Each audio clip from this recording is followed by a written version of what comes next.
हाफिज इब्ने कसीर ने अपनी तफसीर इब्ने कसीर में वाकया नकल किया।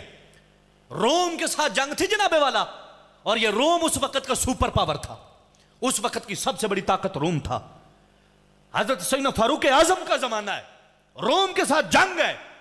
जब रोमी बादशाह ने देखा ना कि थोड़े से मुसलमान हजारों की लाखों की तादाद में रोमी फौज को तहस नहस कर रहे हैं, उन्होंने कहा कोई एक आधा मुसलमान पकड़ के लाओ, कोई एक आधा मुसलमान लेके आओ, हम उनसे पूछे क्या खाते हो, किस बेस पे लड़ रहे हो, बेसरो सामानी में लड़ रहे हो, थोड़ी तादाद में लड़ रहे हो, हमारे घर में आके लड़ रहे हो, किस बुनियाद पर?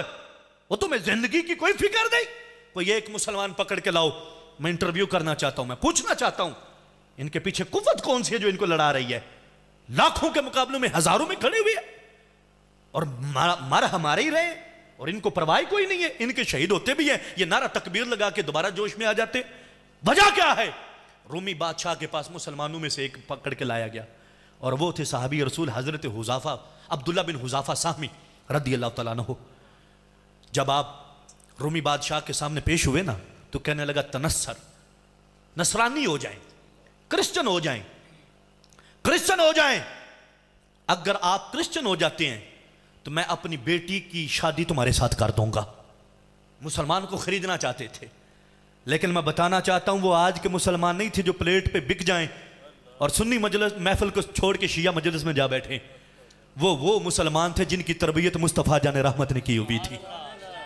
वो जाने तो दे सकते थे लेकिन किसी की प्लेट पे बिक नहीं सकते थे।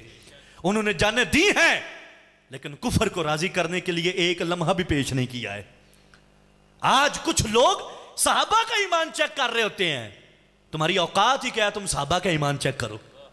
सहाबा का ईमान यह है, जंग लगी हुई है, मुसलमान गिरफ्तार है और रोम के बादशाह के सामने खड़े हैं, और वो कहता है तनस्सर, नसरानी हो जाएं, माज़अल्लाह ईसाई हो जाएं, बेटी का निकाह दे दूंगा और अपनी सल्तनत में से आधी सल्तनत भी दूंगा। सहाबी ने जवाब क्या दिया था? हाफिज इब्ने कसीर कहते हैं सहाबी ने जवाब दिया था कि ए बादशाह रूम, तू कहता है कि मैं अपनी सल्तनत दूंगा, तू कहता है कि अपनी जागीर दूंगा, अपनी बेटी की शादी आपके साथ कर दूंगा। सुन, तेरी बेटी तो क्या, तेरी सल्तनत तो क्या, तेरी पूरी सल्तनत तो क्या, जहां तक नजर जाती है, बल्कि जजीरा अरब तक रब्बे कायनात की जितनी भी जमीन है, अगर तू सारी मुझे दे दे और मुझे कहे 1 इंच का करोड़वां हिस्सा मुस्तफा से हट जा, अब्दुल्ला मौत तो कबूल कर सकता है, दरे मुस्तफा को छोड़ नहीं सकता। अल्लाह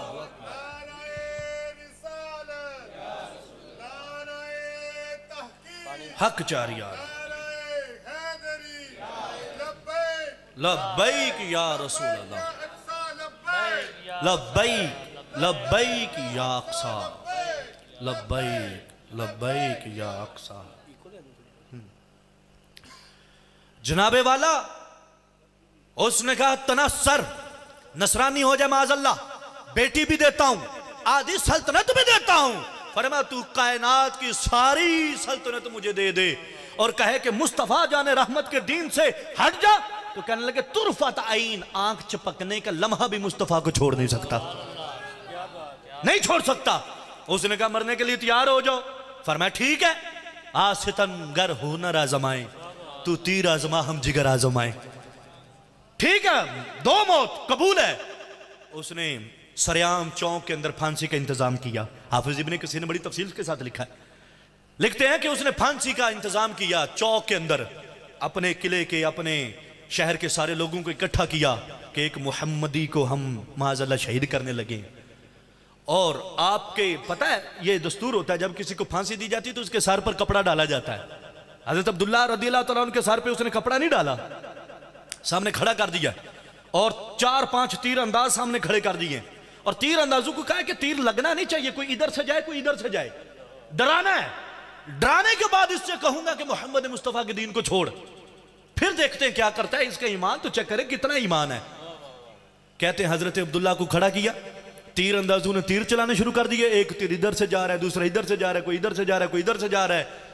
जब करते करते करते थोड़ी देर के बाद गया, कहने लगा हाँ अब्दुल्ला बता, ये तीर तेरे सीने पे भी लग सकते थे। तो आपने फरमाया देर किस बात की है, देर क्यों करते हो, लगाओ ना।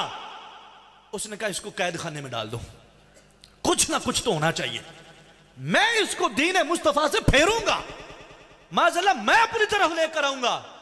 आपको कितने दिन भूखा प्यासा रखा गया, ना पानी है ना खाना है। जब देखा ना कि इंसानी जिंदगी इतनी देर खाने पीने के बगैर रह सकती है, बाद में मामला खराब हो जाएगा, तो सूअर का गोश्त और शराब लेकर आ गया और आकर कहने लगा कि अब्दुल्ला ये सूअर का गोश्त है, ये खा लो, मरने के करीब पहुंच गए, भूख बड़ी लगी हुई है, और ये शराब है, ये पी लो, प्यास भी है कि ज़बान खुश्क होके कांटे की तरह हो गई है, तो थोड़ा सा पी लो। तो आपने फरमाया मेरी शरीयत मुझे इजाज़त देती है कि जब तुम मरने के करीब हो जाओ, खाने को कुछ ना हो तो हराम खा सकते हो, उतना जितने से तुम्हारी जान बच जाए। जब प्यास से मरने लगो, पीने के लिए कुछ ना मिले तो हराम पी सकते हो, लेकिन उतना जितने से जान बच जाए, बाद में तुम्हें और मिल जाएगा।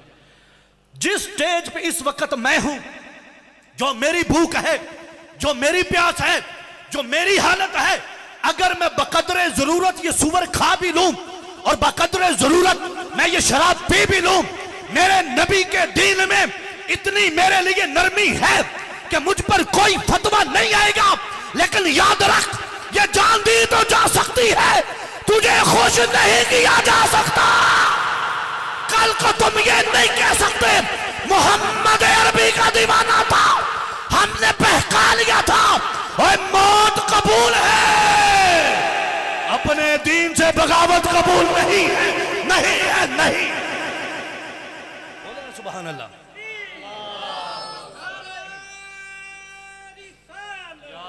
या रसूल अल्लाह।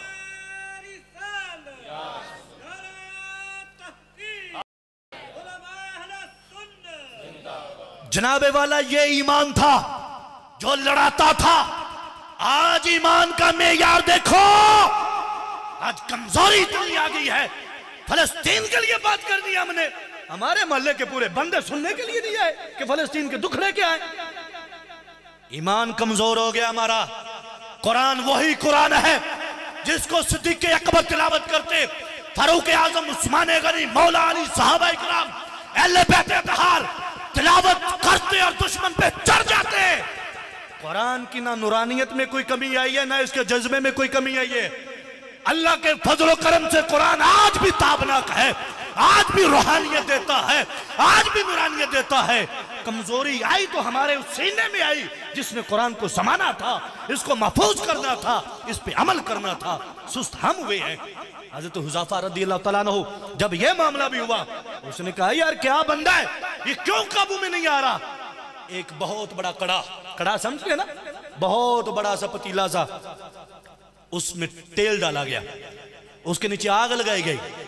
जब तेल उबलने लगा, आपके सामने एक मुसलमान को उसमें फेंक दिया गया। चंद लम्हों में वो रोस्ट होके ऊपर आ गए, जल गए, भस्म हो गए।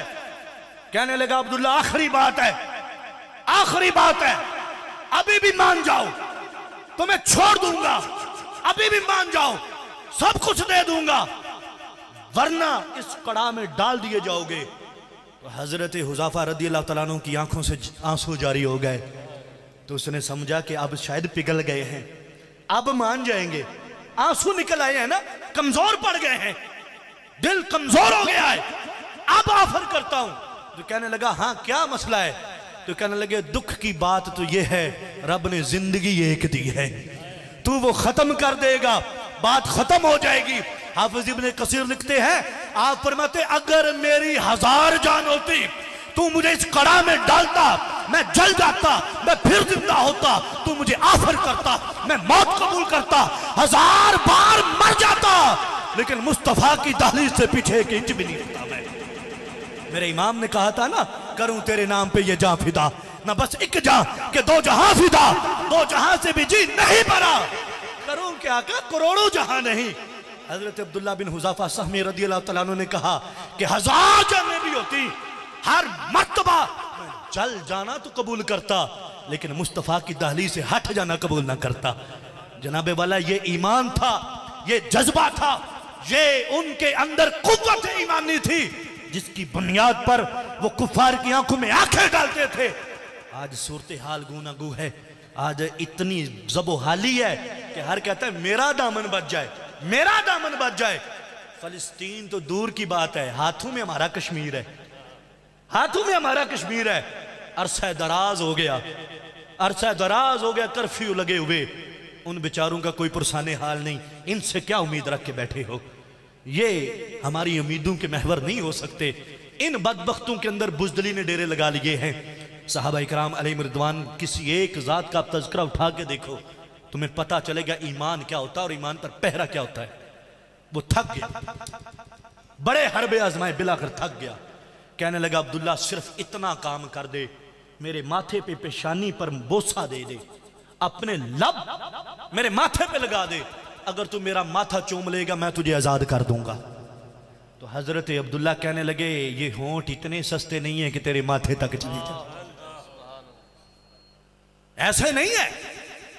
मैं सोचता हूं कि ये होंठ तो चूमते होंगे मुस्तफा के दस्ते मुकद्दस को, आपके कदमैन शरीफैन तय्यबैन ताहिरैन को, आपके असार, आपके तबर्रुकात को। तो यूं इतने सस्ते सौदे में तो नहीं ना बिक सकते। तो हजरत अब्दुल्ला ने कहा अच्छा चल, तुझे इतनी तड़प है और इतना ही तू उतावला हो रहा है, एक ऑफर मेरी तरफ से है, एक ऑफर मैं तुम्हें करता हूं, मैं तेरे माथे को चूम लेता हूं। शर्त यह है अब तक जितने मुसलमान तेरी जेल के अंदर हैं, वो 10 हैं, 20 हैं, 100 हैं, लाख है, जितने भी हैं, सबको आज़ाद करना पड़ेगा। तो उसने कहा ठीक है मैं आज़ाद करता हूं, मैं आज़ाद कर देता हूं। हजरत अब्दुल्ला ने उस रोम के बादशाह का माथा चूमा, वादे का पक्का निकला, उसने सारे मुसलमान आज़ाद कर दिए। मुसलमानों को अल्लाह अज़्ज़ व जल्ल ने फतह अता फरमाई, मुसलमान कामयाब व कामरान हुए। अब जब जंग खत्म हुई, इन्होंने ना पैगाम भेजा मदीना मुनव्वरा कि जाओ जाके खलीफा वक़्त फारूक आज़म को बताओ मुसलमानों को अल्लाह ने फतह अता फरमाई है, और जंग की रुदाद जाके बयान करना, हालात व वाक़यात और सारा बयान करना। वो तेज़ रफ्तार लोग आए सैयदना फारूक आज़म रज़ियल्लाहु तआला अन्हु के पास। हज़रत अब्दुल्ला बिन हुज़ाफ़ा साहमी भी थे, दीगर सहाबा भी पहुँचे। सैयदना उमर पाक मिंबर मुस्तफ़ा जाने रहमत सल्लल्लाहु अलैहि वसल्लम पर जलवागर थे। हज़रत फारूक आज़म को जब बताया कि जी जंग में ये हुआ, जंग में ये हुआ, जंग में ये हुआ, मुसलमानों ने ऐसे लड़ा, कुफार यूं लड़ रहे थे, मुसलमानों ने ये किया वो किया। फारूक आज़म कहते चलो ठीक है, तुमने जंग की, अल्लाह ने तुम्हें फतह अता फरमाई, अल्लाह ताला तुम्हें कामयाब करे, लेकिन मुझे बताओ इस जंग का हीरो कौन है, इस जंग का सबसे बड़ा दलेर कौन है, सबसे बड़ा सिपा सलार कौन है, तलवार किसने अच्छी चलाई, नेजा किसने अच्छा फेंका, तीर का निशाना किसको सही लगा, जुर्रत और बहादुरी का तमगा किसको मिला, किसने आगे बढ़ के कुफार के सीने को चीरा है, किसकी कारकर्दगी बेहतर है, किसका काम सबसे अच्छा है। सहाबा कहने लगे ए फारूक आजम, हमसे ये ना पूछिए तलवार का माहिर कौन था, हमसे ये ना पूछिए तीर अंदाजी का शाह सवार कौन था, हमसे ये ना पूछिए जुर्रत और बसालत, बहादुरी और कुव्वत का मुजाहरा किसने किया था। आए हम तुम्हें अब्दुल्ला बिन हुज़ाफा सामी का वाकया सुनाते हैं कि ईमान का पहरेदार कौन था, ईमान किसने बचाया, मुसलमानों को किसने बचाया, मुस्तफा के दीन पे पहरा किसने दिया, किसने अपने ईमान की मजबूती को अवेजा किया है। फारूक आजम सुन रहे थे, आंखों से आंसू जारी थे। फरमाया सहाबा, जिस मुस्तफा के दीवाने ने ईमान की तारीख रकम की है, आज मिंबर मुस्तफा पे वो बैठेगा और उसका माथा उमर फारूक चूमेगा। जनाबे वाला जब ईमान पे पहरा दिया जाता है, जब ईमान पर डाकू आए उसे भगाया जाता है, ईमान की दौलत को महफूज किया जाता है, अल्लाह ताला फिर इज्जतों के ताज भी अता फरमा देता है। फरमाया मदीने की सरजमी थी, मिंबरे मुस्तफा था, हजरत अब्दुल्ला बैठे हुए थे, फारूक आजम ने चूमा, दूसरे सहाबी ने चूमा, जितने सहाबा मौजूद थे सभी ने हजरत अब्दुल्ला का माथा चूम के उनको इनाम अता फरमाया। ईमान की दौलत हो, हरारत ईमानी हो, गैरत ईमानी हो, फिर मैदान लड़े जाते हैं। आज लोग टैंकों का एतबार करते हैं, तोपों का एतबार करते हैं, मिसाइल का एतबार करते हैं। मैं कहता हूं ज़ाहिरी असबाब भी ठीक है, लेकिन मुसलमान कभी भी इस पे तकिया करके बैठते ही नहीं था।